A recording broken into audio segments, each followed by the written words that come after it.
Salut tout le monde, on se retrouve pour un nouveau numéro de Score Final où nous allons voir l'actu du sport vu par Oxma Sport.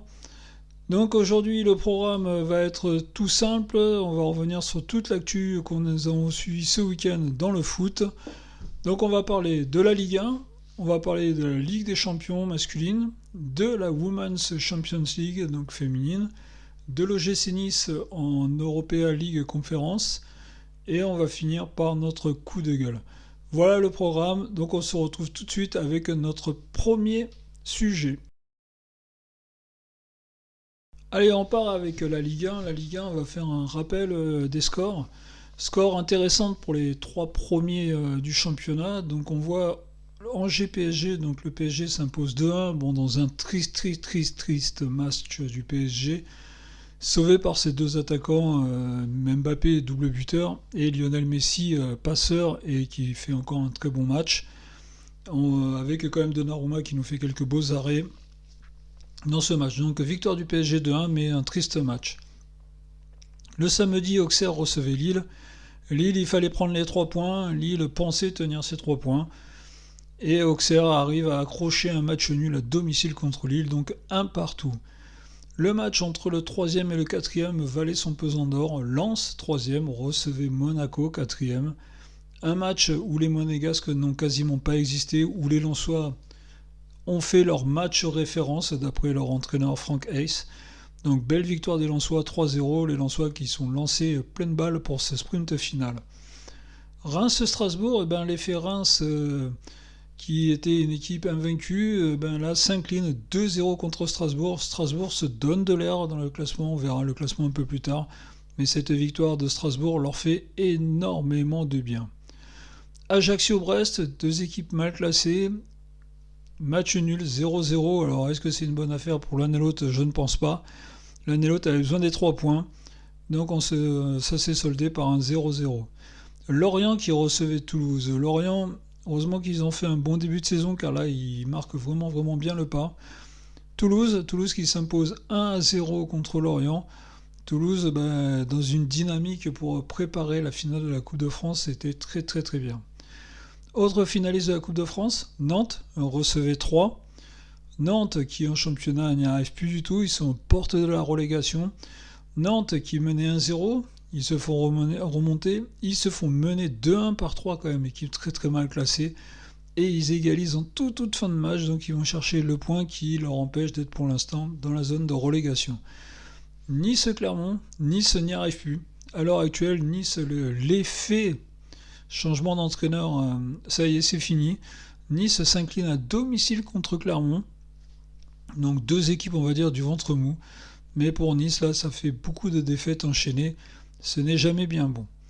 Montpellier-Rennes. Rennes avait besoin de prendre des points. Rennes, qui depuis son match au Parc des Princes, où ils ont fait un gros match, n'a pas fait de gros résultats. Rennes, qui a joué contre une équipe de Montpellier, qui a joué quand même 40 minutes à 10. Rennes peut s'en vouloir d'avoir laissé échapper des points. Montpellier fait une bonne opération en prenant 3 points dans la course au maintien. Donc Montpellier-Rennes, 1-0 pour les Montpelliérains. Et l'Olympico de dimanche soir, l'Olympico où l'OL recevait l'Olympique de Marseille. Match où l'OM, je pense, a été plus fort. L'OM méritait de s'imposer. Et l'OM était accroché par l'OL, un partout et sans un but contre son camp. En fin de match, fin de match cruel pour les Lyonnais. Mais l'OM n'a pas volé sa victoire, donc victoire 2-1 des Marseillais à domicile. Qu'est-ce que ça donne au classement? Au classement, on le voit. Le PSG a 8 points d'avance sur son second. Le second, à l'heure actuelle, c'est l'OM. Troisième Lens avec 66 points, donc 1 point sépare l'OM et Lens. Le match entre l'OM et Lens vaudra son pesant d'or. Monaco, 4e avec 61 points, se retrouve bien placé entre 5 points de retard sur Lens et 5 points d'avance sur les Lillois qui sont 5e. Rennes 6e avec 53 points. L'OL un petit peu en retrait, 50 points. Reims qui a chuté, donc qui a 47 points, les Rémois. Clermont avec sa victoire contre Nice, passe devant justement Nice avec 46 points et Nice 10e avec 45 points. Dans la deuxième partie, on retrouve Lorient 11e avec 45 points, Toulouse 12e avec 41 points, Montpellier 13e avec 40 points. On peut dire que ces équipes-là ont quasiment assuré le maintien. Auxerre 14e avec 33 points, il va en falloir des points encore, tout comme Strasbourg qui s'est sorti la tête de l'eau, qui est sorti de la zone de relégation avec 32 points. Nantes 16e, Nantes son égalisation contre 3 dans les derniers instants les fait rester à la porte de la relégation pour l'instant. Et après on retrouve le relégable pour l'instant, Brest avec 32 points, donc le même nombre de points que Nantes et Strasbourg. Là ça va batailler dur à 3, et même à 4 avec Auxerre qui a juste un point au-dessus. Et après on retrouve 18e 3 avec 22 points, beaucoup plus loin. Comme Ajaccio 19e avec 22 points, donc je pense que eux, la bagarre ça va être surtout d'aller prendre la 18e place. Je pense que la Ligue 2, malheureusement pour eux, ils y vont tout droit. Et 20e et dernier depuis le début, Angers avec 14 points. La Ligue 2, je pense que c'est pour très bientôt aussi pour eux.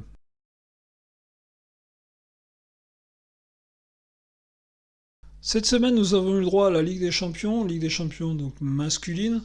Alors on va se rappeler les résultats et les qualifs. Chelsea recevait le Real. Le Real s'était imposé 2-0 à domicile. Match retour, même punition. Le Real s'impose 2-0 à Chelsea. Qualification des Madrilènes. On va dire quasiment assez facilement quand même. Naples-Milan AC, match qui sentait la poudre quand même, avec la victoire des Milanais en championnat contre Naples et la victoire 1-0 des Milanais au match aller. Les Milanais ont ouvert le score, les Milanais ont bien mené le jeu. Naples va égaliser en toute fin de match, mais Naples n'a jamais été en mesure d'inquiéter le Milan AC. Donc qualification du Milan AC avec un 2-1 sur les deux matchs. Le Bayern de Munich recevait Manchester City. Manchester City s'est imposé 3-0 match aller, donc assez logiquement on se disait quand même que City allait s'imposer. Sur ce match, nous avons eu un match nul, un partout, mais City n'a jamais été inquiété par le Bayern de Munich. Qualification donc de Manchester City. Et le dernier match, Inter-Benfica, avec la surprise du match aller, la victoire de l'Inter de Milan à Benfica. On ne s'y attendait pas, victoire 2-0. Là, l'Inter mène 3-1 contre Benfica, donc la qualification était dans la poche. Et Benfica fait un beau retour, est revenu à 3-3 en toute fin de match. Mais l'Inter se qualifie quand même 5-3 sur l'ensemble des deux matchs. Donc l'Inter de Milan est qualifié. Donc on se retrouve avec des demi-finales très très intéressantes, avec un derby milanais déjà pour commencer. Vous vous rendez compte, être dans la Ligue des Champions et un derby milanais. Vraiment, ça doit être pour la ville en elle-même, ça doit être quand même quelque chose d'assez sympa. Donc l'Inter Milan contre le Milan AC. Et l'autre demi-finale, mon avis, moi, les deux favoris de cette compétition, donc un des deux va laisser sa place en demi-finale, entre Manchester City et le Real de Madrid, deux belles équipes. Donc voilà pour la Ligue des Champions, et vivement le 4 et 5 mai pour les premiers matchs allés des demi-finales.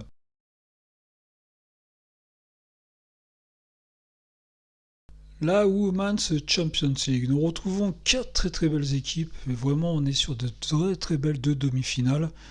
J'aurais bien aimé qu'il y ait des équipes françaises, mais bon. Là on se retrouve donc avec un Chelsea contre Barcelone. Barcelone, pour moi, ce sont mes favoris dans cette Women's Champions League. Barcelone sont venus s'imposer 1-0 contre Chelsea, et donc 1-0 à l'extérieur, c'est un bon score pour l'équipe de Barcelone. Et dans l'autre demi-finale, Wolfsburg qui recevait Arsenal. Match nul 2-2 sur ces deux équipes. Alors Wolfsburg-Arsenal, 2-2, ça nous promet un match retour palpitant à Arsenal. Donc vivement le week-end prochain, où nous allons assister à deux très très très beaux matchs retour dans cette Women's Champions League, où comme je vous disais, moi je vois les Barcelonaises comme favoris.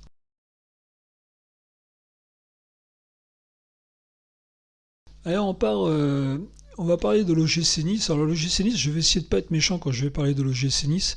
Ce n'est pas un coup de gueule, bien sûr.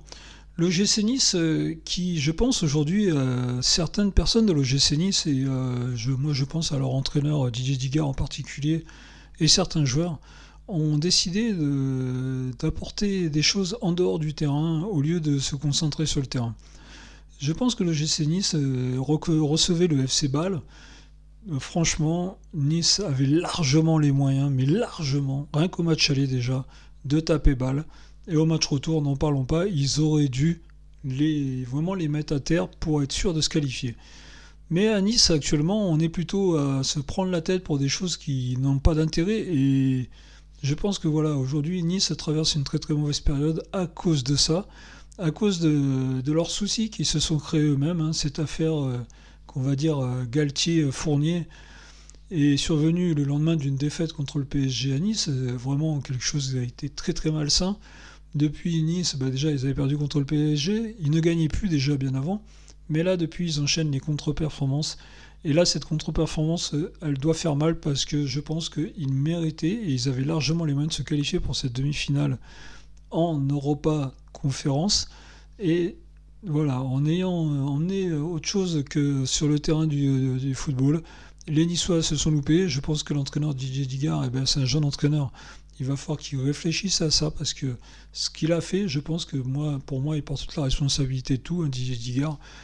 Didier Digard, il est arrivé au départ, c'était tout mignon, ça a apporté un vent de fraîcheur, mais on s'aperçoit qu'aujourd'hui, le vent de fraîcheur, il n'y est pas du tout, que c'était juste de la poudre au vent à un moment donné, que certaines équipes sont revenues en ayant pu la tête au foot avec ce retour de la Coupe du Monde. Les Niçois ont surfé dessus. Certains joueurs se sont cru arriver et je pense qu'il y en a, il va falloir qu'ils reviennent à leur vraie place. Et je vais pas être méchant avec Tolibo, mais partout il est passé, c'est comme ça que ça s'est toujours passé avec lui. Donc à un moment donné, il va peut-être falloir se remettre bien en place avec lui aussi. Il y a certains joueurs, on a voulu peut-être en faire des stars à Nice et on s'aperçoit qu'ils ne sont pas encore, ils seront emmenés à être très très forts. Hein. Je ne vais pas taper sur Tolibo car Tolibo, je suis persuadé que ça reste un très très bon joueur. Mais Tolibo, je pense que dans sa tête, à un moment donné, il va falloir qu'il passe à autre chose car là, actuellement, il n'est pas le joueur qu'il mérite d'être. Il devrait être encore plus fort. Et je pense que lui aussi, là, actuellement, il se pollue la tête avec des histoires stupides comme cette fameuse affaire Galtier-Fournier. Comme Didier Digard, il s'est engouffré dans ce truc et il a eu bien tort.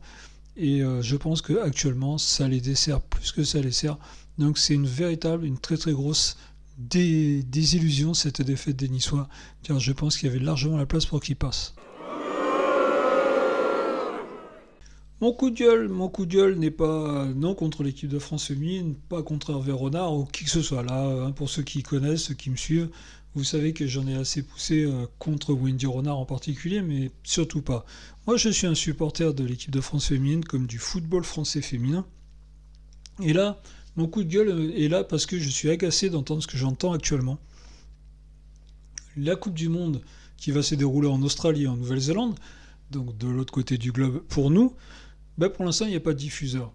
Donc ça veut dire que les supporters de l'équipe de France féminine, c'est vrai qu'on n'est peut-être pas nombreux, on va peut-être être privés de cette Coupe du Monde, car les diffuseurs, eux, estiment que ça vaut pas le coup, ça ne leur rapportera rien de diffuser ces matchs.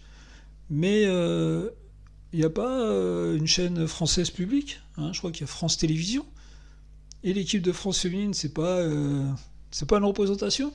Je n'arrive pas à comprendre d'ailleurs comment se fait-il que les équipes nationales, comme au football, masculine, féminine, et dans tous les autres sports, que ce soit rugby, que ce soit basket, que ce soit handball, tout ce qui est sport collectif, hein, donc même le volley on peut rajouter, et d'autres sports collectifs, hein, comme le hockey, des choses comme ça, comment se fait-il que ces matchs-là ne sont pas retransmis, ne sont pas garantis dans les retransmissions?